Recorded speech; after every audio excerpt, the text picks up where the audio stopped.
Hey guys, it's Marie. You probably recognize me from some previous videos. We're here today to explain what happened to Blacktop a couple of days ago. Okay.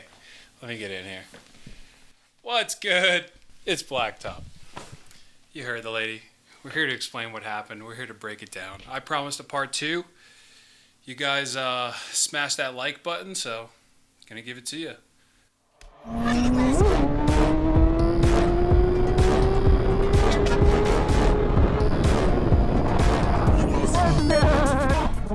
Not a whole lot is good, guys. What's up?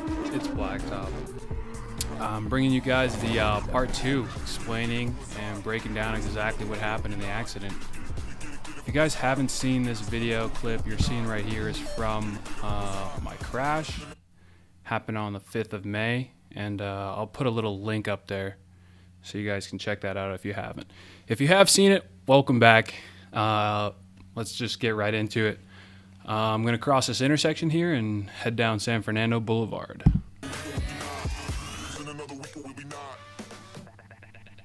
So the first thing we notice is that there's two turning lanes on the left side and there's a single lane on the right side.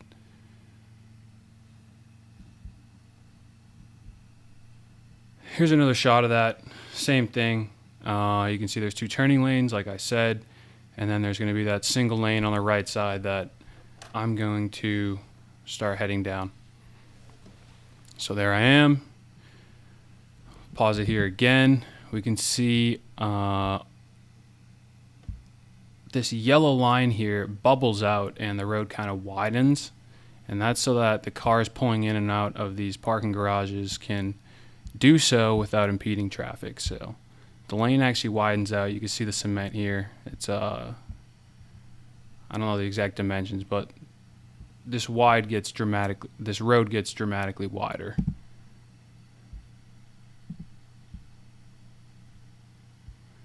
Here's another shot of that same thing. Like I said, you can see the cement there.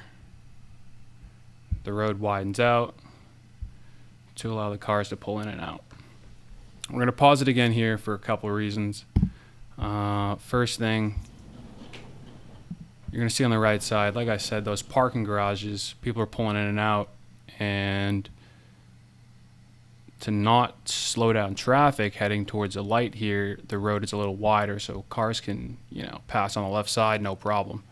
The next thing you're going to see is the driver who was on her phone, who hit me. That's her car there.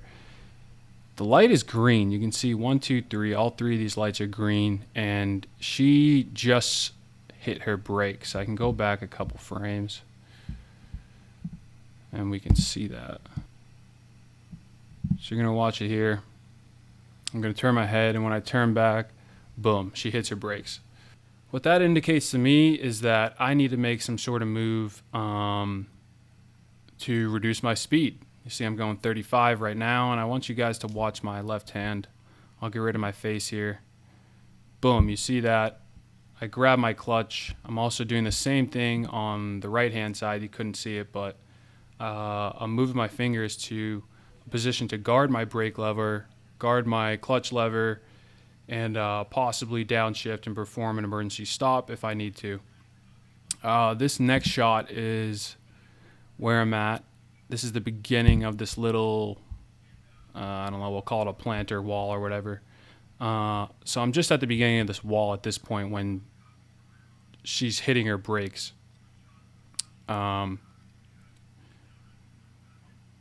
What I do in this situation, because I made the choice not to slow down, I need to move myself to a safe spot in the lane in order to not rear-end her in case she slams on her brakes again. Which, because it's a green light and she already let go of her brakes, me as a rider, I was not anticipating that. So you can see here, I have about 100 feet. She's back off the brakes. I'm going to move right just in case, give myself a safe spot in the lane here. I point to the car as if almost to say, don't even do it. And of course she does. She slams on the brakes. Now, if I'm not on the right-hand side, of the lane here, I'm probably going to rear end her, go flying up straight over, maybe even through the back windshield. You can see she's all the way over on the left side of the lane, so there's really no room for me to pass on the left there. I could swerve into the opposite lane of traffic, but getting hit head on by a vehicle is obviously a possibility when doing that. So I feel like at this point, because I chose not to slow down back there after she released her brake pedal, the best place for me is to be on the right side. At this point, I'm right here at this no stopping sign by the tree. You can see I have maybe 50 feet to make any sort of last effort maneuver. Right here, we're going to see the Jetta is actually in the intersection. Her front tires have crossed over, and she's still on the brakes here.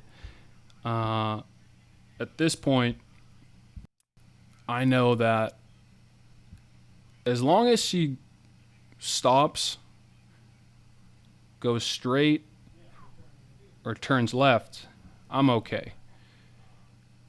If she turns right here with no blinker, my only option is to swerve pretty heavy right. And the consequences of that are most likely I'm going to go directly into this building or into this car pulling up. At the speed I'm going, I'm not going to be able to pull a swerve, Rossi over here and get back on the road, especially if she pulls to the right. The more I swerve, she's still going to end up clipping me. So I'm pretty much optionless. If she turns with no blinker, I'll let it play. At this point, she starts the turn. You can see her front wheels moving right there. I'm at this little planter. You can see it's about 4 steps to the actual beginning of the intersection. And we're going to pause again here.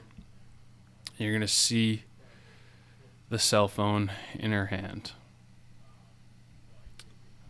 Unfortunately for her, that violates vehicle code in California, and violating any sort of vehicle code and causing an accident most likely will result in you being found liable in a personal injury lawsuit. So please do not text and drive. Please do not use your cell phone and drive. Get one of those little mounts that goes on your vent or on your windshield. Set the GPS before you leave if you're going to use GPS. This is a 2017 Jetta. I'm sure this thing has some sort of Bluetooth connection, some sort of USB connection. It's not like you can't hear the GPS or see the GPS. And there's no reason to be texting while you're driving. So we'll let it play. Okay. Zoom back out. You can see again in her hand there, the phone, it's reflecting like a mirror. This shot here, let me bring it back for you. So what we're going to see right here is the same intersection, obviously. We're going to see this SUV pull up, takes the right with their blinker on. There's no accident, no problem. There's plenty of room for 2 cars there. If a full-size SUV, can fit there, there's plenty of room for more than one vehicle. So that car used their blinker. There was no accident. In our case, there was an accident. Same scenario. So we're going to see I slide on the ground about 50 feet. The front left of her car struck me in the left leg and just sent me flying. So I slide across about 3 lanes. You'll see it here.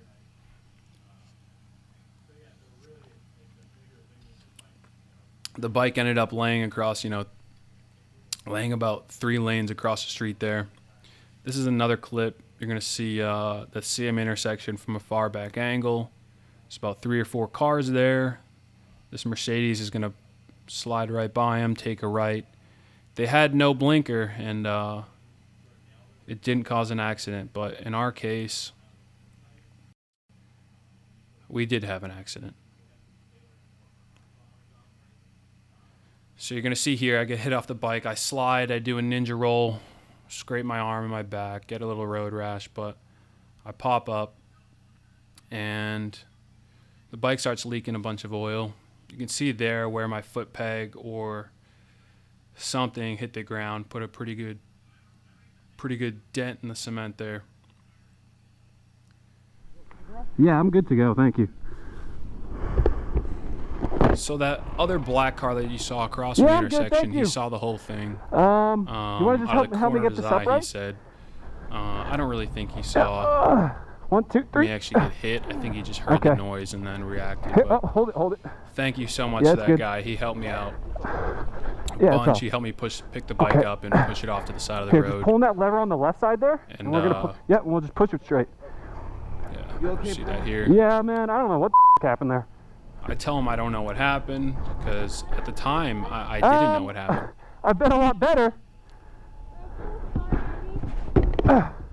So this yellow text here, that's the woman who hit me.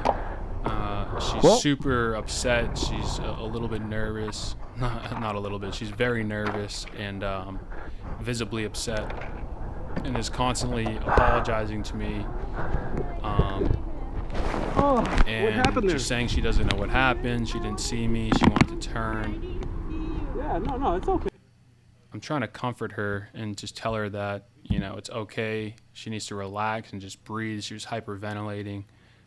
There's no need for me to get upset or angry and escalate a situation like that, especially when I had not seen the video. I just smacked my head off the ground pretty good. I'm not going to, jump up after getting hit and start making any sort of accusations as to whether or not she had her blinker or was on her phone or slammed on her brakes at a green light, because it all happened so fast. The major thing that I'm worried about is, is everybody okay?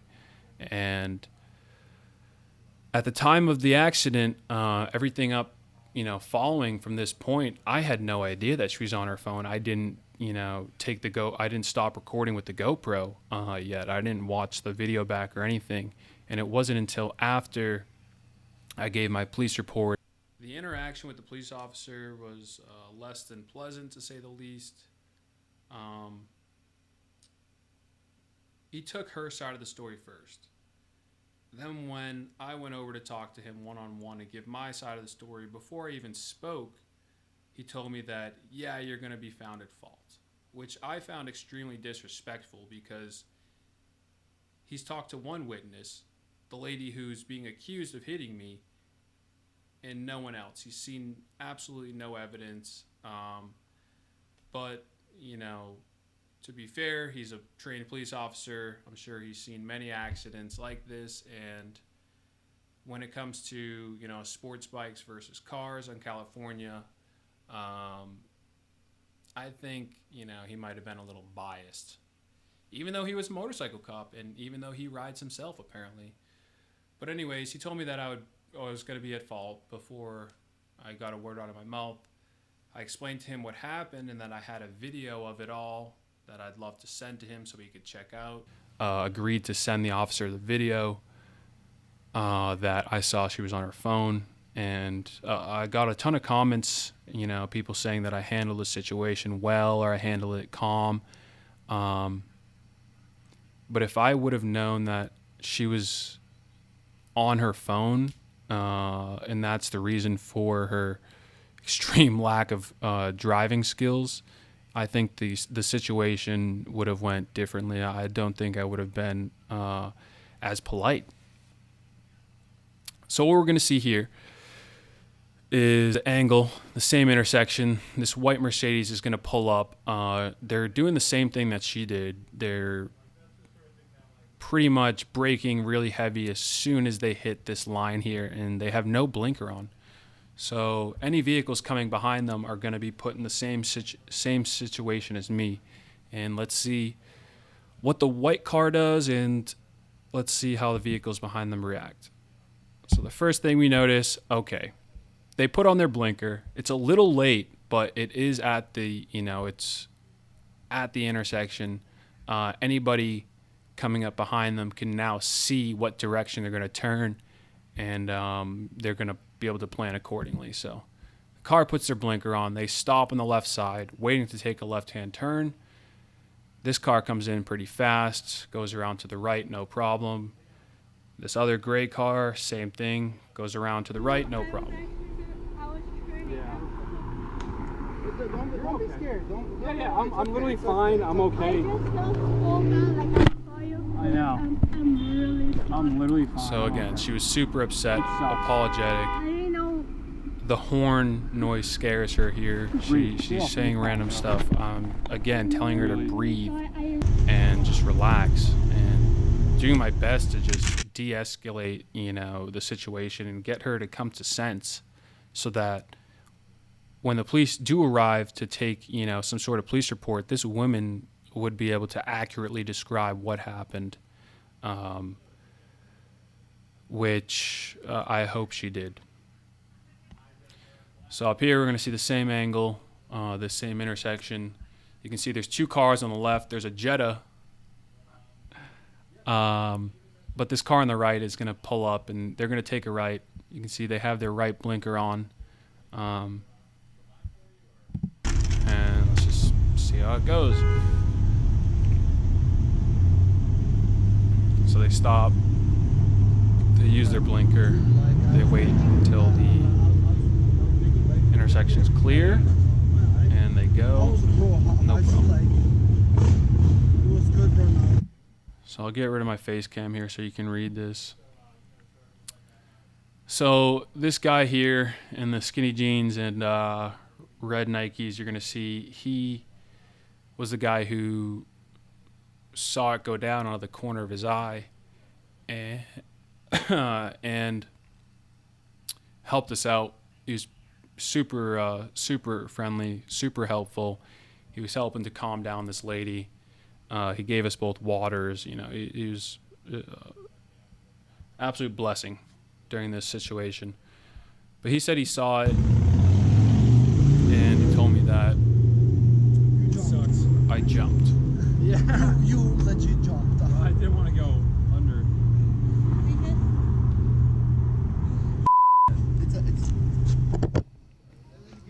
So yeah, the lady here, she was still hyperventilating. This is about 2 or 3 minutes after the accident. I'm just putting the camera down. I'm kind of just at this here point, first. There's nothing to stress about here. There's no point of getting upset, getting angry. You can see the bike there. There's no damage to my front end. It's basically all on the left side where I got hit. Stator cover got a big crack in it, all the oil dumped out, and most of the impact was to my left knee. Got pinned in between her front right fender and Let's do a close-up, see what the damage is looking like my here. frame. We got some busted fairings. We got a crack in the case. So here's She's another not riding close-up. anytime. You can see here the stator cover is completely cracked open, and there's actually a bigger hole in the bottom. But yeah, most of the damage is on the left side. All the fairings are going to have to be replaced, obviously. You can see here my foot peg is completely missing. My shifter got broken off clean from the shift rod. My axle bolt lost the little pin that keeps it from coming loose back there. It's got ground down pretty good, so there's going to be a lot of parts on the left side of the bike that need to be replaced to return it. So guys, if you like the video, I'll do a part 3, a full breakdown of the bike, all the damage, as well as what's going on with my insurance claim. what's going on with the lawsuit and What's gonna happen at court? what's going to happen in the future. All right, guys. Thanks for watching. Peace.